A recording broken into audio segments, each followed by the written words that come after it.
viewers, ayan Kirindo, kung anong bago nila dyan. Mga ano yan, tawag nito eh. Iba-iba din yung tinda dyan. Nakapag-vlog na rin ako dyan. Magtingin-tingin lang tayo.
viewers sa Quirindo.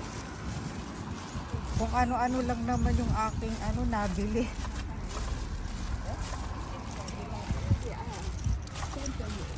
Share ko sa inyo mga ka-viewers itong skincare na to. Ayan, nakikita niyo naman na facial cream.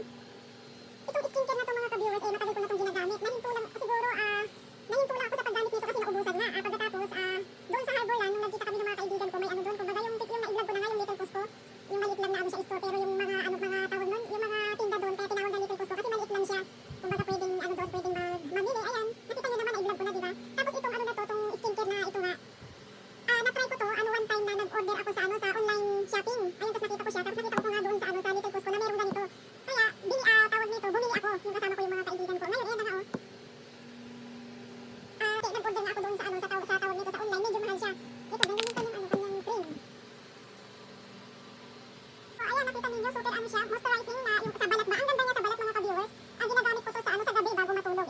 Ina-apply ko siya. At saka hinahalo ko siya sa sa mga iba kong ginagamit na skincare. Ayun, tama-tama nakita ko doon sa Little Cusco na meron nga ganito. Tapos, nung bumalik ulit kami doon, kasama ko na yung si Habi at yung mga anak ko. Ayan, bumili na ako ng bago. Nag-iisa na lang to mga ka-viewers doon sa tawag nito sa Little Cusco. Kaya, binili ko na siya yung isang ganito. Nalimutan ko na yung presyo nito kasi si Habi ang nagbayad. Ayan, super ganda siya. Super ganda siya sa balat. Ayan, facial. Kasi may nga siya, facial cream. Kahit siguro sa kahit hindi sensitive skin yung mo, yung skin mo, siguro okay siya. Gamitin sa mga kahit hindi sensitive ang skin mo. Ayan, ang ganda niya, super recommended. Ang ganda niya sa skin, super. Ayan mga ka-viewers, nakita niyo naman. Ito nga, paubos na ito, kaya mabuti nakabalik ulit kami dun sa Harborland at talagang pinabili ko kay Habi. Ayan. Tapos ito pa, may nakita pa akong tawag nito. Ito. Buksan natin. Doon ito sa sa Little Cusco. Buksan natin. Ano naman to, para siyang oil. Kasi mga ka-viewers, ako talaga naniligo ko sa skincare. Mas talaga ako nag-i-invest ako sa skincare kaysa sa mga makeup. Si Habi lang yung nagbibili sa akin ng mga tawag nito, makeup. Minsan hindi ko na nagagamit Yan, pinabili ko kay Habi. Ayun, nakita niyo, organic, oil siya. I-try ko to kung maganda siya. Buksan natin. Yan ko sa inyo yung kanyang tawag nito. Pagka-oil ba? Lalo na pag nagkakaedad na ba mga ka-viewers, kailangan ka na talagang gumamit kasi mas mahal ang yung panis ng mukha, alam niyo ba yung mga ka-viewers para yung ating mga wrinkles mabawasan. Para magmukha tayong good looking. Yan, medyo okay naman pala yung cream niya. Oil. Ayan siya mga ka-viewers, ang kanyang pagka-oil. Kasi nga siya ang tawag, ayan, organic. May nakalagay siyang organic. I-try natin kung hindi siya malagkit at i-update ko kayo kung anong tawag nito yung ibig sabihin yung malagkit ba sa balat. Kung malagkit ba siya. Pero mukha naman siya maganda kasi pag pinahid mo naman sa kanyang balat ayan. Medyo okay naman siya. Ayun po, tawag nito